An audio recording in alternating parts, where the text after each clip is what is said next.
유튜브 채널 JTB 뉴스가 지금 국회에 나와 있습니다. 잘 아시는 것처럼 조금 전에 21대 대통령 선거가 끝났고 방송 3사의 출구조사 그리고 JTBC의 예측조사 등이 모두 발표됐습니다. 네, 그렇습니다. 예. 네, 오늘 저녁 8시, 지금 8시 58분이니까 58분 전에 투표가 마무리된 것이죠. 그렇죠. 21대 예. 대통령 선거가 완전히 마무리되기 위해서는 개표 작업이 앞으로 진행이 될 거고요. 아마 모든 개표 작업은 내일 새벽에 한 최소 2, 3시 이후 한 4시나 5시쯤에 완벽하게 끝날 것으로 보여집니다. 그렇게 되면 중앙선거관리위원회로부터 당선증을 이재명 후보님이 받게 되기를 기대하고 있습니다. 어쨌든 8시에 투표는 마무리가 됐고 예. 8시 투표가 마무리되는 직후에 방송 3사의 출구조사 결과가 나왔는데 일단 그 출구조사 결과를 네. 보니까 그 이재명 후보가 절반을 훌쩍 넘어서 그렇습니다. 압도적으로 승리할 것 같고 네. 그 JTBC의 예측조사 역시 절반을 훌쩍 넘었어요. 네, 맞습니다. 자, 뭐 아직 승리할지는 좀 더 지켜봐야겠지만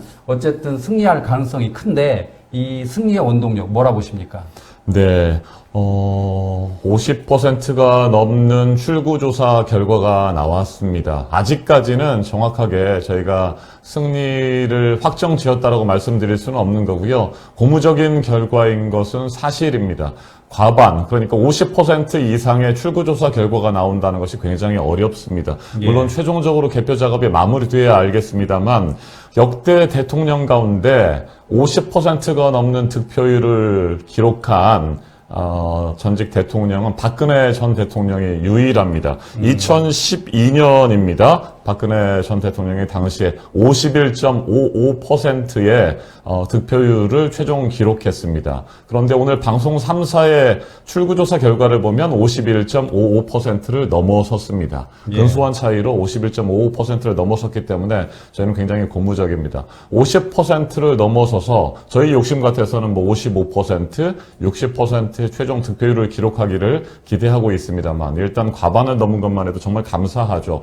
최종 개표 작업이 마무리될 때까지 저희는 차분하게 지켜볼 계획입니다. 우리 국민들께서 이재명 후보님과 더불어민주당에 거는 기대를 이번에 투표를 통해서 보여주셨다고 생각합니다. 그만큼 지난 3년 윤석열 정권 하에서 우리의 민생과 경제는 물론이고 모든 삶이 무너지지 않았습니까? 그래서 더 이상 이렇게 방치해서는 안 된다. 새로운 정부에서 우리의 국민을 위한 그런 정치, 그런 국정 운영을 해달라고 하는 기대들이 모아져서 일단 출구조사 결과는 50%를 넘었다고 생각합니다. 좀 더 지켜봐야 될 것 같습니다. 그렇군요. 네. 자, 그러면 이제 관심은 우리 이재명 네. 후보가 언제쯤 뭐 국회로 이렇게 도착할 거냐 그런데 어떻게 보십니까? 네, 보통은 당선이 확실시 될 때, 거의 확실시 될 때쯤 해서 집에서 출발하십니다. 예. 그렇게 해서 이제 미리 당선이 확정됐을 경우에 국민들에게 드리는 감사의 메시지 이런 것들을 준비하게 되고요. 그 메시지를 들고 승리가 확정되면 이곳 국회로 오실 겁니다. 예, 예. 네, 국회의원회관 대회의실에 마련된 더불어민주당 상황실에서 아마 국민 여러분께 드리는 메시지를 발표하게 될 겁니다. 지금 돌아보니까 3년 전에 20대 대통령 선거 때가 기억납니다. 그때 제가 더불어민주당 선대위 대변인 겸 미디어 센터장을 하고 있었는데 그때도 밤 12시까지만 해도 이재명 후보님께서 당선이 가능할 거라고 하는 기대가 좀 있었습니다. 그래서 만약에 당선이 확실하게 되시면 국회 의원회관 대회의실에 오늘처럼 마련된 그 상황실로 오셔서 메시지를 발표할 예정이었는데 새벽 1시, 2시 넘어가면서 굉장히 안타까운 그런 결과로 이어지는 상황이었고 결국에는 저희가 아깝게 0.73%포인트로 패했을 때는 국회로 오지 않으셨고 더불어민주당 당사로 가셔서 그 결과에 대해서 메시지를 발표를 하셨었죠. 예. 국민을 향해서 아쉬움과 또 감사함을 표시했던 기억이 있습니다. 그래서 오늘도 당선이 거의 확실시 되시면 이곳 국회로 오실 겁니다. 국회에서 대국민 메시지를 발표하실 예정인데 그건 제 생각에는 오늘 밤 자정 12시쯤이면은 거의 윤곽이 나올 것 같고요. 새벽 1, 2시 정도면 아마 국회로 오시지 않을까 이런 생각이 듭니다. 지금 일단 출구조사 결과가 10%포인트 이상 차이가 나기 때문에 이런 격차가 개표 초반, 중반에 쭉 이어진다고 한다면 큰 이변 없이 저희가 승리할 수 있을 거라고 판단이 되고요. 아마 12시 넘어서 1시, 2시 정도면 이쪽에 오셔서 이르면 예. 네, 대국민 메시지를 내실 수도 있겠다 이런 판단이 듭니다. 조금 전에 제가 네. 그 의원회관 대회의실에 있었는데 출구조사 격차가 이제 벌어지니까 네. 우리 죄송합니다. 그 민주당 의원들이 네. 이제 굉장히 이렇게 뭐라 할까요? 이렇게 악수를 하고 축제 네. 분위기더라고요. 네. 그리고 일부 의원들은 이미 그 지역구로 떠났어요. 네, 그래서 맞습니다. 제가 왜 가시냐고 이렇게 질문을 하니까 이제 우리 유권자들도 챙겨야 된다. 그럼요. 이게 민주당이 충분히 양해를 네. 할 거다. 그래서 지금 우리 네, 저도 의원님께서도 지역구를 가려고 가려던 하는데 중이었습니다. 제가 지금 급히 네. 인터뷰 요청해서 했거든요. 네. 말 그대로 지금 축제 분위기죠. 근데 정말 감사하죠. 네. 최선을 다했습니다. 물론 부족함도 있겠습니다만 더 많은 국민들과 더 많은 유권자분들과 함께 소통하면서 그분들의 말씀도 듣고 또 저희가 4기 민주정부를 출범시킬 기회를 얻게 된다면 우리 국민들을 위해서 또 우리 국민들의 민생과 경제를 살리기 위해서 우리의 무너진 민주주의 헌정 질서를 회복시키기 위해서 어떤 노력을 할 것인지에 대해서 소상하게 말씀드리고 함께 해왔던 20여일 동안의 공식 선거운동 기간이었습니다. 우리 국민들, 우리 유권자가 그렇게 적극적으로 저희를 응원해 주시고 함께 해 주시지 않으셨다고 한다면 이번에 대선에서 제가 승리할 수 없을 것입니다. 물론 결과는 지켜봐야 되겠습니다만 이 정도의 출구조사 결과를 나올 수 있게 응원해 주신 것만 해도 정말 감사하죠. 그래서 저희는 이제 출구조사 결과를 반갑게 기쁜 마음으로 받아들고 지역으로 가서 우리 유권자들과 함께 개표 상황을 계속 지켜보고 최종적으로 기호 1번 이재명 후보의 당선이 발표될 때까지 함께 그 기쁨을 나누고 싶습니다. 그런데 선거라고 하는 것이 최종 결과가 나올 때까지는 뭐 여러 가지 또 변수들도 있기 때문에요. 계속해서 지켜봐야 됩니다. 저희는 차분한 마음으로 또 겸허한 마음으로 결과를 기다리려고 합니다. 네, 정말 감사합니다. 네. 저희가 지금 생방송을 진행하고 있는데 네. 이 생방송 진행 중에도 우리 이 계속 전화가 의원한테 축하 옵니다. 전화가 지금 네. 쇄도하고 있습니다. 누굽니까? 조금 전에 보면. 네, 지금 계속 전화가 오고 있는데 제가 전주에 있을 때 네, 같은 교회에서 네, 신앙생활했던 우리 또 집사님께서 연락을 주셨습니다. 정말 수고 많으셨습니다. 네, 힘든 시간을 보내셨습니다. 더 좋은 정치로 우리 국민들을 위해서 애써 달라는 그런 지금 저희가 실시간으로 읽어드리는 댓글이 이게 문자죠 지금. 아까도 계속 전화 오던데. 네, 그러니까? 그렇습니다. 네, 전주에서 전라북도에서도 많이 오고요. 제가 광진갑이잖아요. 서울 광진갑에서도 많은 분들께서 축하한다고 말씀을 주십니다. 이건 저희 이재명 후보님의 승리뿐만이 아니고요. 더불어민주당의 승리뿐만 아니고 우리 국민 전체의 승리라고 생각합니다. 아직까지 승리라고 말씀드리는 것은 여러 가지로 조심스러운 부분이 있습니다만 현재 출구조사 결과 그리고 JTBC 예측조사 결과대로 나오게 된다고 한다면 우리 국민 전체가 승리하는 그런 기쁨을 정말 만끽할 수 있을 것 같습니다. 제가 지난 유세 기간에도 광진에서 또 서울 곳곳을 돌아다니고 지역에도 내려가서 저희 유권자들과 함께 소통하고 또 연설도 하고 그랬습니다만 6월 3일을 우리 국민 모두가 승리하는 그런 축제의 날로 만들어 주십시오라고 말씀드렸습니다. 이번 21대 대통령 선거는 결코 이재명 후보가 대통령으로 확정되기 위해서 우리가 만든 선거가 아니잖아요.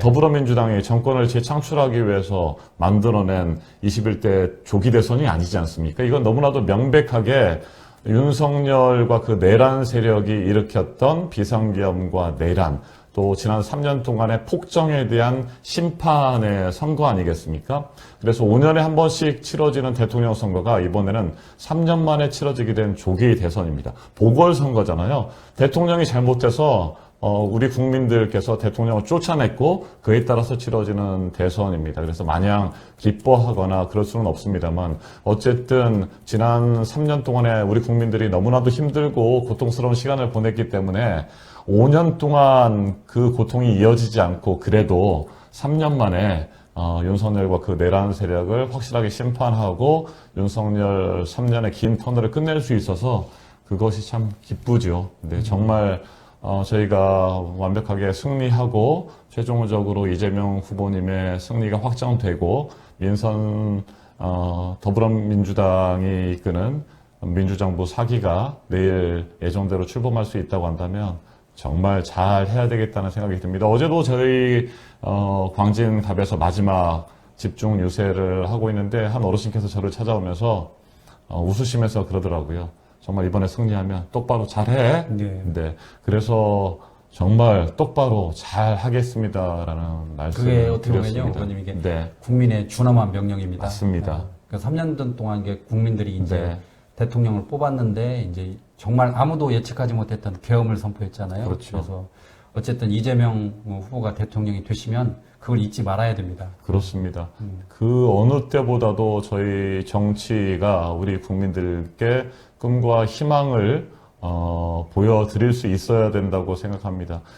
지난 3년 동안 너무나 힘들었어요. 네. 하루하루가 고통의 연속이었고 또 분노의 연속이었습니다. 윤석열 정권 하에서 대한민국은 윤석열과 김건희 두 사람을 위한 나라였습니다. 우리 국민들은 철저히 소외됐고요. 그 두 사람을 위해서 모든 정권의 각 정부 부처들이 움직였고 특히 검사 독재 정권이 우리 국민들의 자유를 억압하고 또 우리 목소리를 틀어막고 입틀막의 그런 모습들을 보여주지 않았습니까? 또 오로지 제1야당 대표인 이재명 후보를 죽이기 위해서 혈안이 돼 있었고 말도 안 되는 어거지 기소 또 먼지털이식 수사 이런 것들을 계속해오지 않았습니까?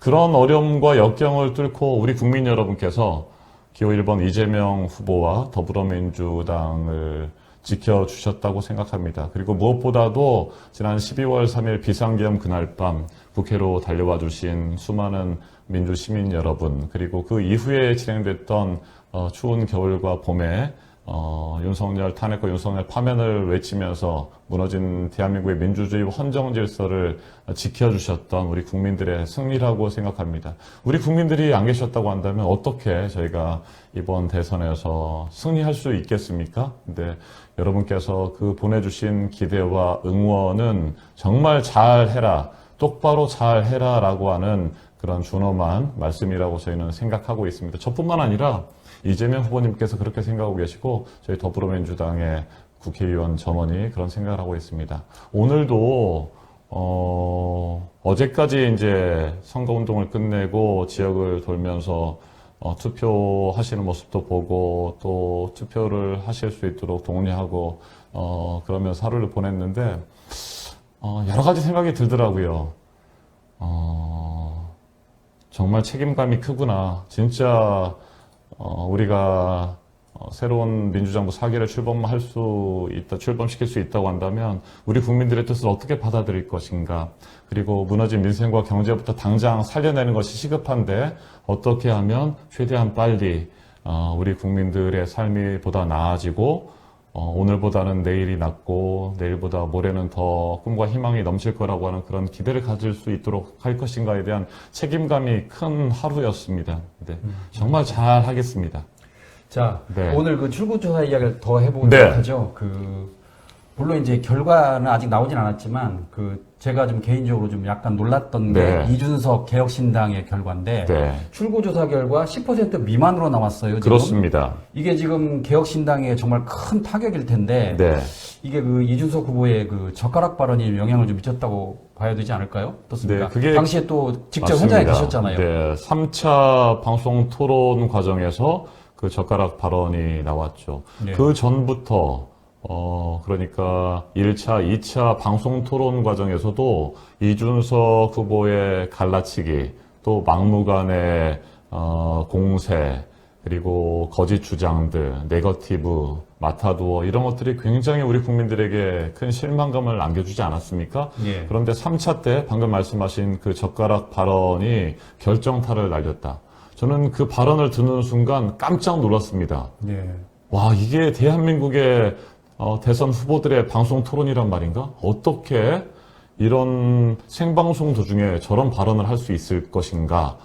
더군다나 그 이후에 이준석 후보의 태도와 발언, 또 방송 토론이 끝난 이후에 빗발치는 우리 국민들의 비판과 실망감에 대해서 자기는 아무런 잘못이 없다라고 말하면서 변명으로 일관하는 모습들을 보면서 이준석 후보 정치인으로서의 이제 생명은 끝난 것이 아닌가라는 생각이 들었습니다. 너무나도 참담했습니다. 예. 도대체 어떻게 정치를 하고 있고 국회의원으로서 활동하고 있으며 대한민국의 대통령이 되겠다고 하는 사람이 저런 수준의 인식을 하고 있고 저런 발언을 하고 있으며 본인이 무엇을 잘못했는지도 모르는 그런 태도를 보일 수 있을까? 너무나도 자격이 없는 그런 후보라는 생각이 들었고요.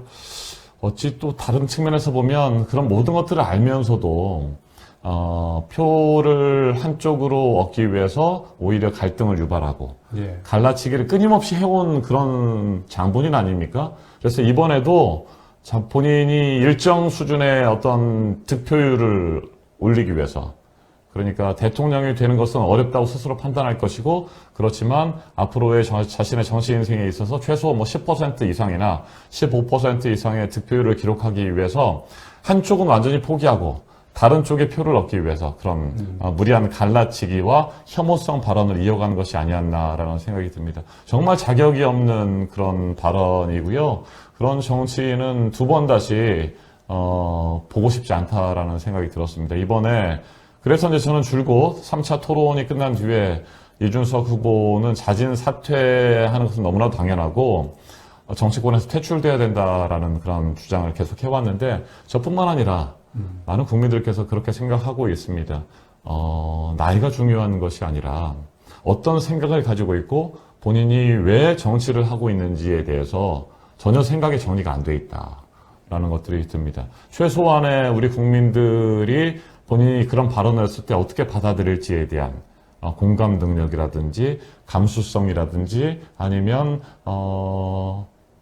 상대 후보에 대한 감정이나 느낌들 또 우리 국민들이 느낄 그런 생각이나 감정에 대해서는 단 일고의 주저함이라든지 고민도 없는 그런 사람이다.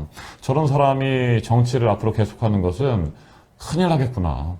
네, 그런 생각이 좀 들었습니다. 현실적인 문제를 네. 짚고 넘어가면 이제 개혁신당 입장에서는 그동안 쏟아부은 선거 자금이 엄청날 텐데 네. 10%도 넘지 못한다면 물론 네. 이제 출구조사 결과이긴 합니다만 선거 비용 마련하는 게 만만치 않겠어요. 네. 지금? 이번에 21대 대통령 선거는 조기 대선, 보궐선거인데요. 전체적으로 선거 비용을 총액을 계산하면 5천억 원 가량입니다. 5천억 그러니까 원이요? 선거 공영제잖아요. 예. 대통령 선거의 경우에도 그 정해진 후보별로 선거 비용이 있습니다. 이번 대선에서는 이재명 후보님도 그렇고 후보 한 명당 588억 원의 선거 비용을 공식적으로 쓸 수가 있습니다. 588억 원. 588억 원을 넘어가면 이제 그건 선거법 위반이 됩니다. 예. 그러니까 공식 선거 비용으로 인정을 해주는 선관위에서 그 비용이 588억 원이고요.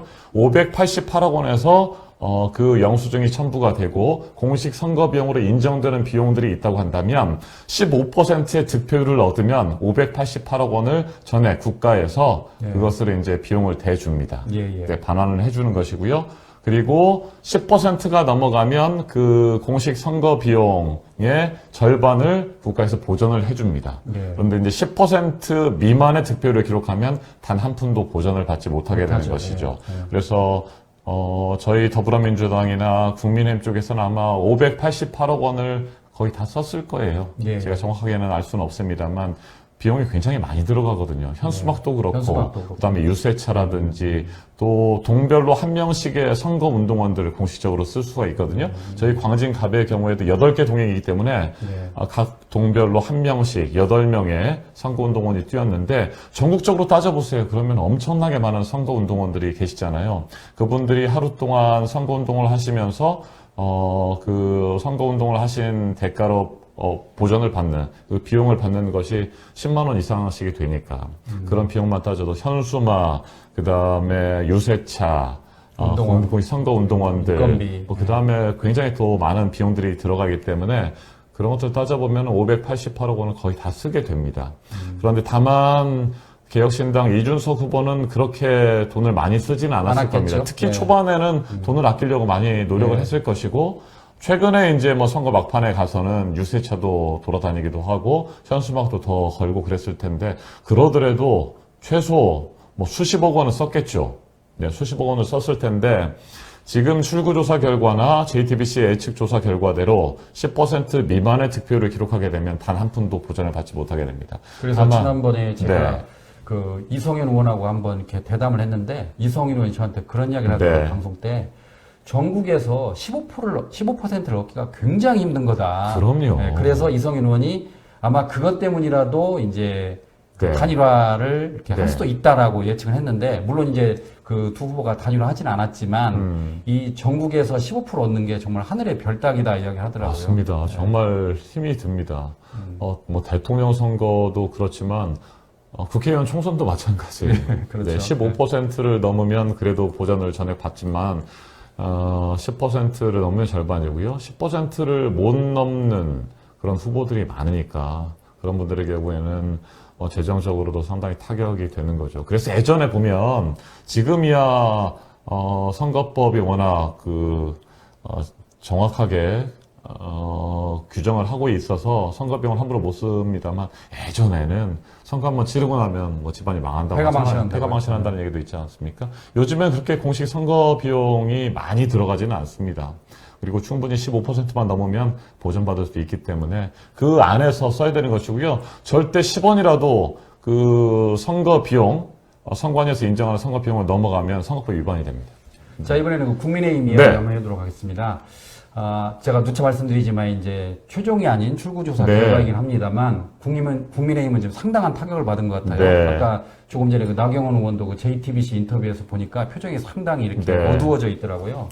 자, 이렇게 국민의힘이 이제 자기들의 기대만큼 나오지 않았던 이유, 결국은 지금 이번 그 선거의 원인을 제공했고, 네. 그 계엄 때문에, 그리고 거기에서 국민들에게 진심으로 사과하지 않았기 때문에 국민들이 유권자들이 회초리를 들었다, 그렇게 봐야 되겠죠? 그렇죠. 사과를 진정으로 당연히 했어야 되는데 그러지 않았다는 것도 있고요. 그리고 이건 진정으로 사과한다고 해서 용서받을 수는 없는 없는 일이라고 문제죠. 생각합니다. 네, 그래서 그렇죠. 네. 이번 21대 대통령 선거의 가장 중요한 의미, 그다음에 가장 중요한 목표는 윤석열과 그 내란 세력에 동조했던 국민의힘을 압도적으로 심판하는 심판하자, 것이었습니다. 예. 그래서 저희 더불어민주당도 압도적인 승리를 위해서 국민 여러분 저희를 지지해 주세요라는 말씀을 드리지 않았습니다. 예. 이번 대선은 압도적으로 그 내란 세력을 심판하는 것이 가장 큰 이유이고 의미이기 때문에 저희는 그렇게 열심히 우리 국민들께 말씀을 드렸었고요. 그래서 지금 예측조사나 출구조사 결과대로 뭐 39% 안팎이라든지 38% 안팎의 득표를 얻는다고 하는 것도 너무 많다. 이건 이 정도 나와서는 안 되는 상황임에도 불구하고 역시 뭐 극우라든지 보수 쪽도 막판에 결집한 것은 사실이다라고 판단이 됩니다. 보통 이제 보수 쪽이 한 35% 안팎의 콘크리트 지지율을 유지해 왔잖아요. 이번에도 35% 이상은 얻은 것 같습니다. 네, 지금 방송 3사의 출구조사 결과를 보면 40%를 0.7% 정도 밑으로 하회하는 것 같고요. 채널 A라든지 JTBC의 예측 조사도 결과 보면은 한 39% 안팎 정도의 득표율을 기록할 것으로 예상이 돼 있거든요. 그래서 이 정도로 우리 국민들께서 여전히 국민의힘에게 지지를 보냈다라고 하는 것은 이번 21대 대통령 선거의 의미, 이런 부분에 대해서 아직까지 많은 국민들께서 최소 10명 중에서 4명 정도는 인식을 잘 못하신 것 아닌가? 라는 생각이 듭니다. 그만큼 또 그쪽이 뭐 막판에 또 똘똘 뭉친 것도 있겠습니다만, 더 저희가 적극적으로 새로운 정부를 시작하게 되면 잘 해야 되겠다라는 생각이 듭니다. 무엇보다도 여전히 우리 국민 여러분께서 갈등과 분열의 상태에서 힘들어 하시는 것 같습니다. 그게 우리 정치 책임이기도 하고, 특히 윤석열 정권 하에서 끊임없이 갈라치기 하고 또 우리를 분열시켰던 윤석열의 그런 잘못된 정책들 이런 것들이 서로 갈등하고 서로 미워하고 서로를 이해하지 못하게 만드는 그런 대결 구도로 끌어왔다고 생각합니다. 그래서 무엇보다도 새로운 민주정부 4기가 내일 출범하게 되면 이재명 후보님께서도 여러 차례 강조하셨듯이 우리 국민들이 함께 할 수 있는 그런 통합의 노력들이 무엇보다 필요하겠다라는 생각이 들고요. 그리고 그와 더불어서 동시에 추진돼야 될 것이 우리 너무나도 힘들고 어려운 민생과 경제를 살리는 것이라고 생각합니다. 조금 전에 그 네. 민생과 경제 이야기를 하셨는데 네. 어쨌든 그 민주당이 그 새로운 정부와 함께 최우선적으로 실천해야 할 과제 좀 말씀해 주시죠. 무엇보다도 민생과 경제를 살리는 것이죠. 정말 힘들었습니다. 지난 3년 동안 월급 말고 모든 것이 다 올랐다고 하지 않습니까? 네. 그리고 대외적인 경제 환경도 굉장히 안 좋았었고요. 고금리, 고환율, 다 그런 것들 때문에 힘들어했습니다. 저도 지역에서 많은 지역민들도 만나고 지금도 소상공인들도 계속해서 만나서 말씀 듣고 그렇지만 너무나도 힘들어 하셨어요. 예. 하루 종일 가게 문을 열어놔도 10명도 안 되는 손님들, 대여섯 명도 안 되는 그런 손님들이 찾고 있는데 그럼에도 불구하고 폐업하려면 또 돈이 들잖아요. 원상복구도 해야 되고 여러 가지 비용이 더 많이 들기 때문에 그래서 어쩔 수 없이 가게 문을 열어놓을 수밖에 없고 직원들도 여러분이 계시다가 지금은 이제 사장님 4분, 2분이서 일을 한다거나 아니면 혼자서 하고 있고 이런 분들이 너무나 많고 우리 서민들, 일반, 월급쟁이들도 마찬가지고 다들 힘든 시간을 보내지 않았습니까? 그런 민생을 살리기 위해서 노력하는 것이 급선무라고 생각하고요. 이렇게 힘들 때는 저희가 그동안에 얘기했었던 지역화폐라든지 이런 것들처럼 정말 먼저 돈맥경화라고 해서 돈이 돌지 않아서 우리 경제가 어려운 부분들이 있으니까 그것은 국가 재정으로서 또 해결해야 할 수 있는 부분들이 있으면 국가 재정을 투입해서라도 당장 시급하게 민생을 살릴 수 있는 방안들을 만들어야 되겠다는 생각들을 하고 있고요. 그래서 재정의 역할이 굉장히 중요하다. 추경안도 저희가 시급히 또 마련을 할 것이고 1차 추경에 이어서 2차 추경, 필요하다면 3차 추경이라도 해서 우리 국가 재정으로 할 수 있는 그런 역할들부터 먼저 시작해서 시급하게 민생을 살리는 게 중요하다고 생각합니다. 그리고 현재 무역 환경도 굉장히 어려운 상황 아닙니까? 트럼프 2기 출범 이후에 보호무역주의가 강화되고 있는 상황이고 관세와 관련된 그런 압박도 심하기 때문에 그런 통상 문제, 무역 문제도 해결해야 된다고 생각합니다. 그래서 당장 4기 민주정부가 내일 출범하게 되면 그 민생을 살리기 위한 그런 노력들이 시급하게 이루어질 거고요. 그런 TF팀들도 가동될 예정입니다. 자, 지금 그 상임위는 지금 과방위로 네. 활동하고 계시잖아요. 자, 그러면 새 정부가 출범하면 네. 민주당이 새 정부 정권을 잡는다고 하면 이제 이진숙 방통위원장과의 네. 관계가 참 그 뭐라고 할까요? 치열해질 것 같은데. 네. 이진숙 방통위원장이 스스로 물러나진 않겠죠? 의원님? 글쎄요. 지금 임기가 보장된 거죠? 어떻습니까? 임기는 보장돼 있죠. 네. 그런데 그러면 이제 최근에 민주당 쪽에서는 일종의 네. 압력이 들어갈 텐데. 방송통신위원회 위원장과 부위원장, 김태규 예. 부위원장하고 이진숙 위원장이 있었는데 김태규 부위원장도 물러났죠. 사퇴했죠. 예. 예, 스스로 자진 사퇴하고 지금 이제 2인 체제가 아니라 1인 체제가 돼버리는 상황입니다. 예. 방송통신위원회는 원래 5명의 상임위원이 활동을 해야 되는데 2명이서 그동안에 굉장히 중요한 결정들을 많이 했고 그래서 탄핵 소추되고 그랬었지 않습니까? 그런데 지금은 아예 김태규 부위원장까지 스스로 떠났기 때문에 예. 이제 정권이 끝나는 상황이니까 이제서 알아서 그냥 떠난 것으로 보이고요. 이진숙 위원장 혼자 남아 있습니다만 이진숙 위원장이 스스로 물러나기를 기대하기는 어려울 것 같아요. 그래서 예. 과연 이진숙 위원장 혼자 있는 방송통신위원회를 어떻게 정상적으로 운영될 수 있게 할 것인가에 대해서 저희도 논의하고 있습니다.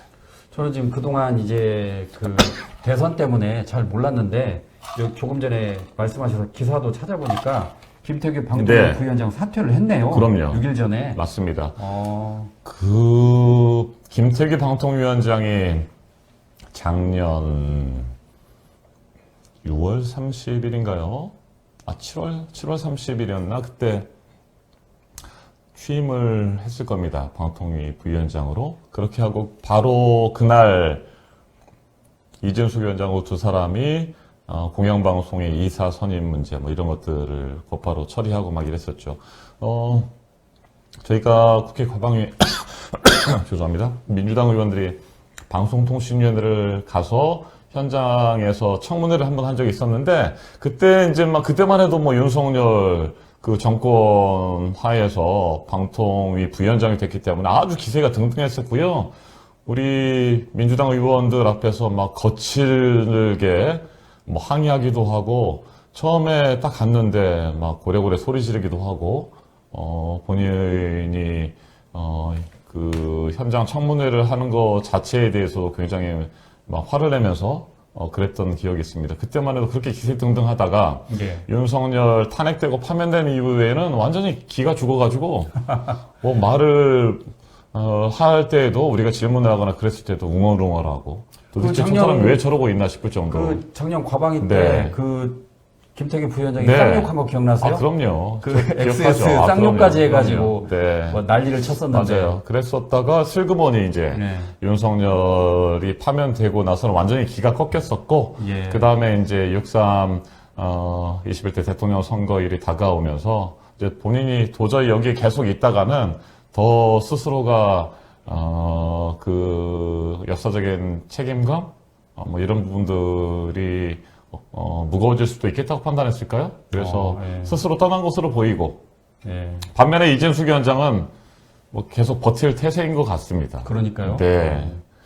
굉장히 중요한 자리인데 말이죠. 여기 보니까 네. 5월 28일 날 기사를 보니까 김태규 방송통신의 부위원장이 사의를 그렇죠. 표명했다. 맞습니다. 이주호 대통령 권한대행이 제가하면 방통위는 네. 이진숙 위원장만 남는 1인 체제가 된다. 이렇게 나와 있어요. 근데 그 사이에 네. 그 이진숙 위원장이 별다른 사퇴 의사를 발표하지 않았기 때문에 현재는 이제 혼자 남게 되는 거잖아요. 네. 지금까지 저희가 전해 듣는 얘기로는 끝까지. 네.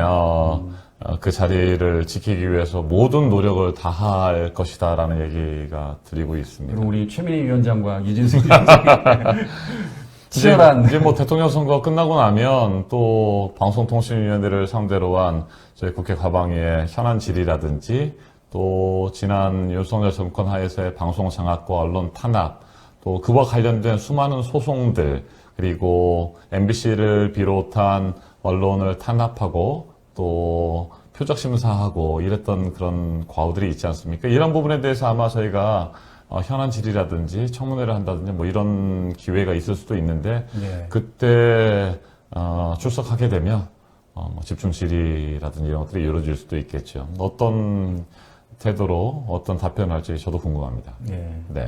그 실시간 기사를 보니까 네. 조금 전에 이준석 그 후보에 대한 기사가 어떻게 올라왔네요. 나왔어요? 보니까 이준석 후보가 젊은 세대의 희망을 네. 담지 못해서 완전히 담아내지 못해서 죄송하다 이렇게 나왔어요. 네. 예. 젊은 세대 희망과 기대를 많이 보내주셨는데 젊은 세대들이 제가 완전하게 담아내지 못해 죄송한 부분이 있다라고 말을 했습니다. 보니까 지금 화성 그 동탄 자택 앞에 있나 봐요. 아, 그랬군요. 예. 그 기자들과 만나서 그동안 많이 성원해주신 국민께 진심으로 감사하다. 이 은혜 계속 갚으면서 정치할 수 있도록 하겠다. 네, 정치 정치를 계속 계속 하겠다고 하겠다고요? 그러네. 그만해야죠. 저는 지금도 벌써 걱정이 됩니다. 대통령 선거 끝나고 나서 저희 이제 국회 과방위에 전체 회의가 열리게 되면 아, 그러네요. 또 그 같은 자리에서 같이 과방이잖아요. 보게 되거든요. 네. 저하고 거의 바로 맞은편에 마주보는 있잖아요. 네. 그런 상황이기 때문에 계속 얼굴을 보면서 해야 되는데 예. 보고 싶지 않습니다. 아, 그래요?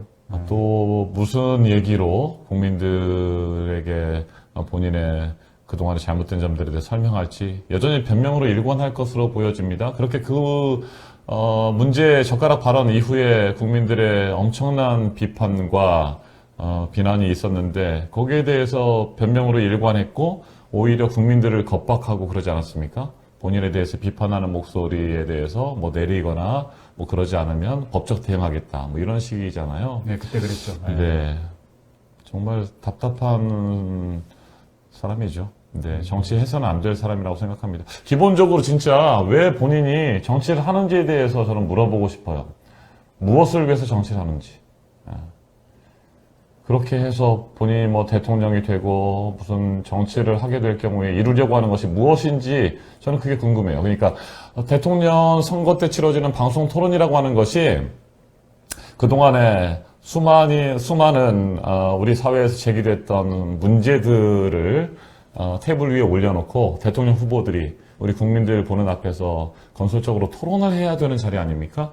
그래서 뭐 사회 양극화라든지 차별의 문제라든지 빈곤의 문제라든지 우리가 해결해야 할 그 많은 문제들에 대해서 경제를 살리고 또 우리의 안보와 또 국방에 관한 이야기 또 한반도의 평화 문제에 대해서 우리 국민들에게 소상하게 설명하고 어떤 후보의 생각이 더 현실적이고 가능성이 있는지에 대해서 우리 국민들이 판단할 수 있게 만들어야 되는 자리잖아요. 근데 본인의 생각은 전혀 없어요? 네. 경제에 대한 얘기도 그렇고, 뭐 AI와 관련된 얘기도 그렇고, 본인의 얘기는 없고, 무조건 이재명 후보님이 말씀하시는 것에 대해서 말꼬리 잡고, 트집 잡고, 변명으로 일관하고, 본인의 생각에 대해서는, 그리고 누군가 본인의 그 질문 태도에 대해서 문제점을 지적하면 엉뚱한 소리로 오히려 상대 후보를 또 공격하고 끊임없이 그러면서 갈라치기 하고 그러지 않았습니까? 그러니까 무슨 얘기를 막 오랫동안 하는 것 같은데 도대체 무슨 얘기를 하려고 하는 것이지 이해할 수 없는 그런 발언들로 일관을 해왔다고 생각합니다. 본인도 생각이 정리가 안 된 것 같은데 어쨌든 본인의 잘못은 전혀 단 하나도 인정하지 않으려고 하고 변명하면서 계속 새로운 논리로 그것을 이어가려고 하니까 어떤 본인이 직접 만들어 놓은 프레임을 계속 유지하면서 그냥 공격하는 것이죠. 네. 그런 태도는 아주 잘못됐다고 생각합니다. 네. 지금 시간이 괜찮으세요? 네, 괜찮습니다. 아, 그래요? 네. 아니, 지금 저희가 우리 이 의원님을 많이 네. 시간을 붙잡고 있는데, 네.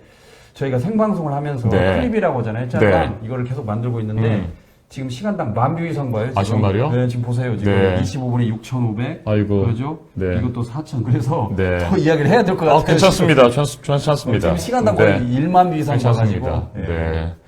자, 지난번에 네. 허은하 개혁신당 네. 전 대표가 이제 탈당을 하고 민주당에 와가지고 이준석 후보에 대해 이야기를 하더라고요. 그러니까 이제 막상 겪어보니까 네. 나는 생각보다 달랐다라고 하니까 한민수 의원도 그 이야기를 하더라고요. 네. 내가 이제 마주보고 있어서 누구보다 잘하는데, 물론 이제 의원님도 그러셨지만, 이게 좀 생각보다 다르다, 뭐 그 이야기 하던데, 허은하 대표 말을 어떻게 보십니까? 그 이야기. 혹시 들어보셨습니까? 그런 내용?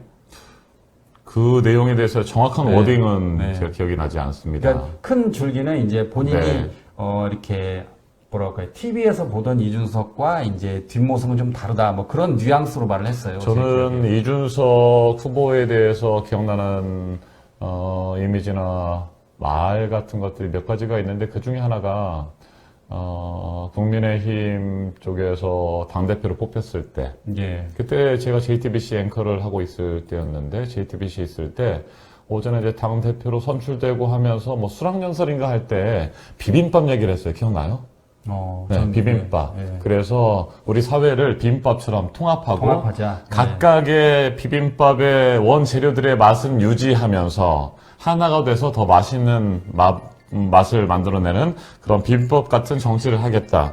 네, 지금도 제 지역에서 빨리 오라고 응원해 주시는 분들이 전화를 해 주시는데 그런 비빔밥 정신에 대해서 통합하면서도 각각의 색깔들과 맛을 잃지 않는 그런 정치를 하겠다라고 해서 거기에 대해서 역시 젊은 정치인으로서 참 좋은 생각을 가지고 있구나라고 저도 그런 정도로 받아들였었죠.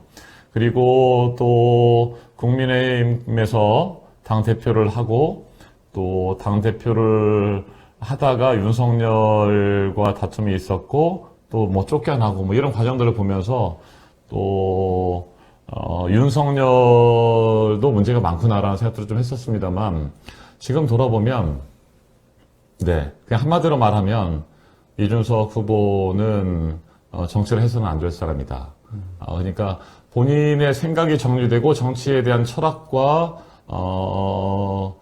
비전이 명확하게 있지 않은 상태에서 박근혜 퀴즈로 정치권에 들어오지 않았습니까? 그러면서 계속 10여 년 동안 정치권에 머물면서 아주 잘못된 것들만 배웠다. 그러니까 정치 공학적으로 어떻게 본인이 본인에 대한 지지세라든지 이런 것들을 얻어갈 것이냐, 그리고 본인이 발언했을 때 이게 얼마나 큰 영향력을 미칠 것이냐, 뭐 이런 정도의 생각들만 가지면서 끊임없이 갈라치기 하고 그 상황에 맞는 어떤 정치 논리라든지 정치 공학적인 생각만 해봤던 사람이구나라는 생각을 했어요. 그래서 국회 과방위에서 이제 같이 저희 전체 회의하고 할 때도 그래도 이제 뭐 한 번씩 질의하고 그럴 때는 날카롭기도 하고 때로는 논리적인 측면도 있는 것 같고, 그래서 저런 젊은 정치인이 잘 배우고 잘 성장하면 좋겠구나라는 정도의 생각을 하고 있었습니다만, 이런 정도로 심각하게 준비가 덜 돼 있고, 그리고 갈라치기의 대마왕인지는 저도 몰랐어요. 이번에 너무나도 깜짝 놀랐고, 앞서 말씀드린 것처럼 이제 국회 과방에서 다시 만나야 될 텐데 그 얼굴을 어떻게 봐야 되지? 라는 생각이 들 정도입니다. 예. 네. 정말 대우각성을 해도 쉽지 않을 것 같아요. 기본적인 생각 자체가 예. 생각의 체계 자체, 뭐 사고의 방식이라든지 뭐 이런 것들 자체가 일반적이거나 기본과 상식을 갖고 있지 않은 것 같습니다. 그래서 봤습니다. 훌륭하시고요. 또 지난 대선 기간뿐만 아니라 그 전부터 이재명 대표님과 함께 호흡을 맞춰 오셨고, 그 누구보다도 이재명 후보님의 생각을 잘 알고 계시고, 국정 철학이라든지 국정 운영 방향에 대해서 같은 생각을 하시고 계시는 건 분명합니다. 김민석 의원님도 그렇고 또 다른 여러분들께서도 뭐 중요한 자리에서 큰 역할들을 충분히 잘 하실 분이라고 저는 생각하고 있어요. 네. 네. 자, 이제 마지막으로. 네. 마지막으로? 네, 이제 끝납니까? 광진구 네. 가셔야 되잖아요. 지금 괜찮습니다. 계속 지금 전화가, 지금 전화가 여러 차례 왔어요. 네, 의원님. 네. 네. 자, 우리 조금 더 해도 괜찮습니다. 그러니까요. 네. 이제 새 정부에서 네. 이제 의원님의 역할도 나름 크실 텐데, 우리 민주당 정부와 함께 이정은 의원이 어떤 우리 정부를 만들고 싶은지, 정부에 같이 함께 하고 싶은지 그 이야기 한번 해주시죠. 네. 무엇보다도 우리 국민들의 삶과 우리 국민들의 생각이 존중받지 못하는 것에 대한 답답함과 분노를 지난 3년 동안 가지고 계셨을 거라고 생각합니다.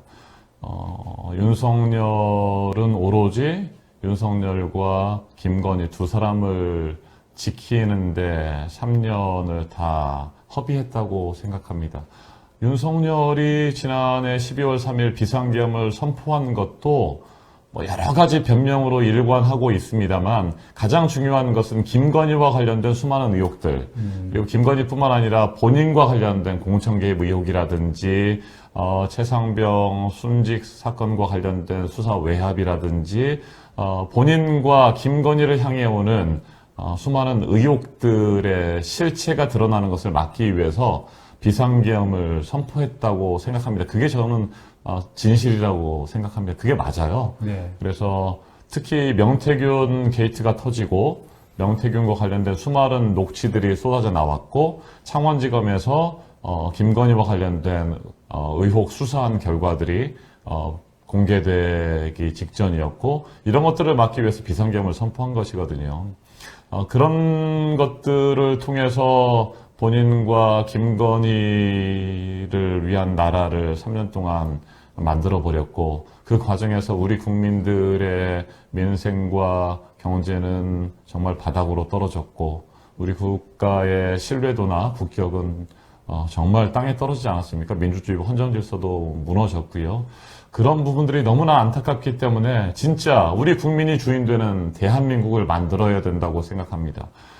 이번 대선 과정에서도 뭐 좌파냐, 우파냐, 뭐 진보냐, 보수냐, 파랑이냐, 빨강이냐, 뭐 이런 것 가지고 문제를 삼으려고 하고 갈라치기를 하려고 하는 세력들이 있었습니다만, 이재명 후보님께서 선거운동 과정에서도 여러 차례 말씀하셨고, 그 전에 당대표를 하실 때도 말씀을 하셨죠. 흑묘, 백묘, 쥐를 잘 잡으면 되는 것이지, 이게 검은 고양이인지 흰 고양이인지는 중요하지 않다라고 하는, 그게 이제 실용주의 아니겠습니까? 그런 실용주의. 무엇보다도 우리 국민의 삶을 되살리기 위해서 꼭 필요하고 효율적이라고 판단될 만한 정책이라고 한다면 뭐든지 해야 된다고 생각합니다. 그래서 당장 우리가 만들어야 할 대한민국은 우리 국민들의 삶이 가장 존중받고 우리 국민들의 목소리가 국정에 적극적으로 반영될 수 있는 그런 나라를 만드는 것이고, 무엇보다도 정치의 가장 큰 책임은 국민들의 삶을 잘 챙기는 것 아니겠습니까? 예전에 이제 제가 정치에 대해서 생각하고 고민할 때 많은 분들께서 말씀해 주셨던 것은, 정치는 배고픈 사람 배부르게 해주고, 등 시린 사람 등 따숩게 해주고, 그리고 눈물 흘리는 사람 눈물 닦아주고, 또 함께 울어주는 것이 정치의 기본이라고 생각했습니다. 이 세 가지의 크게 중요한 부분들에 대해서 말씀드렸습니다만, 이 세 가지를 한마디로 표현하면 민생입니다. 예. 민생, 우리 국민들의 삶을 챙기는 것이 정치라는 것이죠. 그래서 본인들의 사리사욕이라든지 본인들의 이권이라든지 아니면 본인들의 수많은 의혹들을 덮기 위해서 이 나라를 운영하는 것이 아니라, 우리 국민들의 삶, 우리 국민들의 민생을 먼저 살피는 것이 제일 중요하다. 그래서 민주정부 4기에서 수많은 개혁 과제들을 동시에 추진해 나가겠습니다만, 무엇보다도 우리 국민들의 삶을 챙기는 것이 저는 가장 중요하다고 생각하고, 이재명 후보님이나 더불어민주당은 거기에 집중할 생각입니다. 그래서 우리 국민들이 정말 미래에 대한 꿈과 희망을 가지고 살 수 있는 대한민국 만들어야 되고요. 우리 국민이 주인 되는 대한민국 만들어야 될 것이고요. 무엇보다도 정말 열심히 땀 흘려 일하면 그 일한 만큼 정당한 대우를 받고 또 보상을 받고 보람을 느낄 수 있는 나라를 만드는 것이 저는 중요하다고 생각합니다. 예전에 손학규 전 대표께서 대선에 출마하셨을 때 저녁에 있는 삶을 말씀하셨잖아요. 예.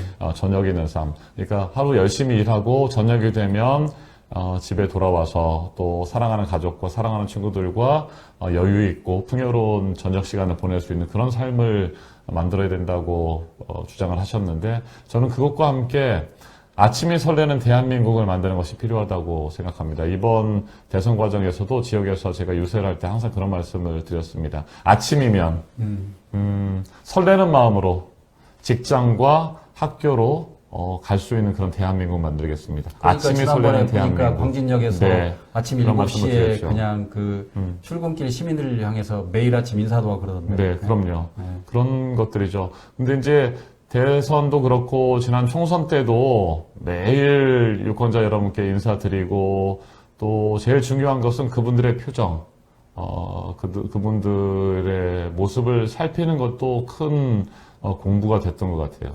예.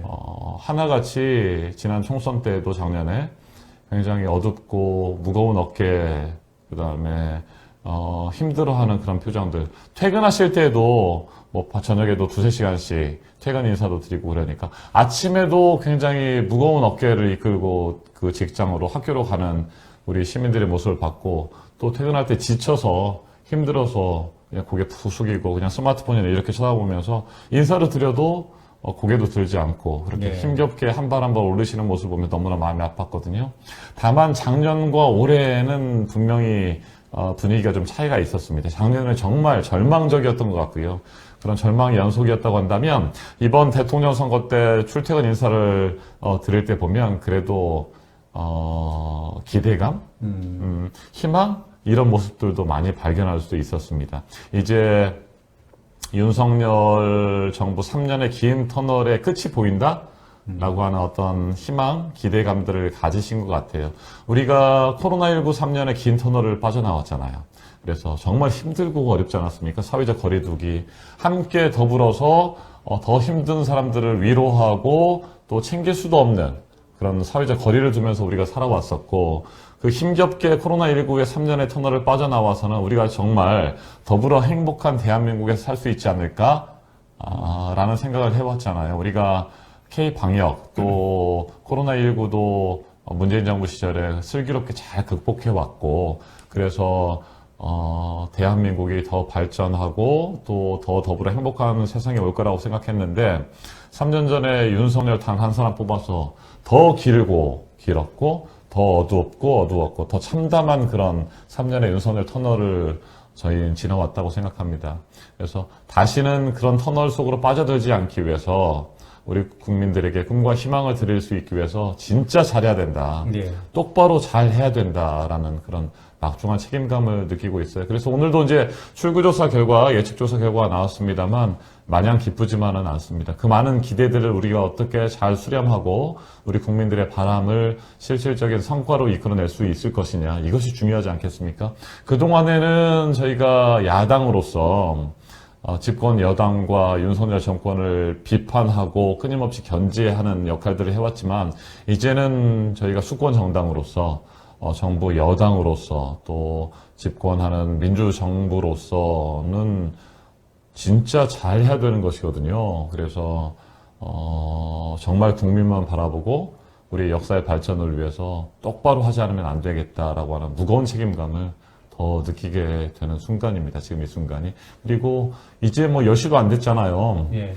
개표가 지금 진행되고 있습니다만 개표가 모두 마무리될 때까지는 긴장의 끈을 놓지 않고 지금 하려고 합니다. 개표율이 뭐 지금 5.8%, 뭐 이 정도, 5.6%. 네, 5.6% 뭐 이 정도가 나오네요. 예. 네, 정말 자, 잘하겠습니다. 대선운동 기간 때 네. 바쁘셔서 혹시 잘 모르실 수 있는데 네. 리박스쿨 혹시 네, 알죠. 알고 계시죠? 네, 리박스쿨이 이승만, 박정희를 제대로 알기, 예. 뭐 이런 그런 그러니까 댓글 이게 조작. 지금 뉴스타파 네. 보도로 지금 알려지게 됐잖아요. 맞습니다. 네. 그러니까 구구 성향의 역사 교육 네, 단체인 리박스쿨이 지금 여론 조작 댓글팀을 운영했다라는 의혹을 네. 휩싸였는데 맞습니다. 어떻게 보셨습니까? 아마 이건 지금 이게 대선이 끝났다 하더라도 이 문제는 결국 이제 그 수사기관의 수사로 이어질 수밖에 없다고 보는데 맞습니다. 이미 이제 고발까지 했더라고요. 보니까. 그럼요. 네. 이건 절대 묵고할 수 없는 일이고요. 댓글 공작, 과거에도 그런 일들이 있지 않았습니까? 그런 것들과 똑같은 일들이 벌어졌다라고 생각합니다. 이게 뭐 몇 개월, 1, 2년 동안 이루어진 것이 아니고 수년 동안 네. 미리 준비됐고 댓글 공작이 실제로 진행됐다는 건 아니겠습니까? 댓글을 조작하고 허위 비방하고 또 우리를 공격하기 위해서 그런 뭐 좋아요라든지 막 이런 부분들 누르고 그리고 또 놀라운 거는 그 네. 늘봉학교 강사들을 그럼요. 채용했는데 학생들에게 그 강사들이 잘못된 학생들에게 역사를 교육하고 이제 말이죠. 잘못된 네. 역사, 그러니까 구구 성향의 역사를 가르쳤다는 맞습니다. 거잖아요. 맞습니다. 그런 의혹인데. 늘봄학교의 교사들이 그런 역할들을 하게끔 했다는 거 아닙니까? 리박스쿨 출신들이 가서 네. 교육을 하고 정말 있을 수 없는 일이죠. 이걸 도저히 용서할 수 없는 것이고요. 이건 대선이 끝난 이후에도 철저하게 수사하고 그리고 확실하게 책임을 물어야 되는 사안이라고 생각합니다.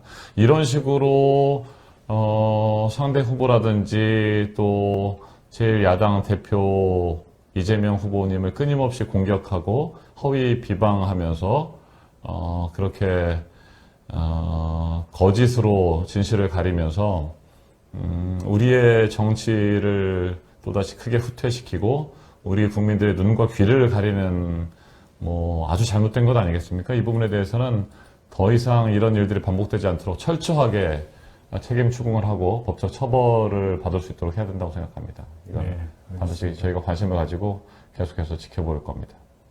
벌써 그 1시간 가까이 네. 저희가 했는데 오늘 수고 많으셨습니다. 네. 그리고 그동안